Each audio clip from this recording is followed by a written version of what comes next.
Nak habangnya apa? Tumpang pintu syurga buka ni. Gelut sikit.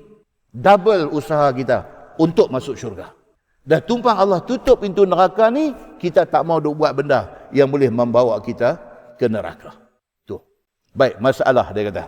Seruan yang kedengaran bila tibanya bulan puasa, dia kata. Bila mai saja bulan puasa, Allah suruh malaikat seru di langit. Kita tak tahu. Pasal apa? Kita tak dengar. Habis itu yang kita tahu macam mana? Nabi bagi tahu dalam hadis dia. Maka dalam bulan puasa itu ada seruan yang kita tidak dengar. Tetapi dikhabarkan kepada kita yang menunjukkan Allah Subhanahu wa taala memerintahkan malaikat menyeru sehinggalah kita dapat tahu. Iaitu diwakilkan Allah akan malaikatnya menyeru pada tiap-tiap malam bulan puasa. Memanggil hambanya supaya berbuat taat dan menjauhkan mereka daripada buat maksiat.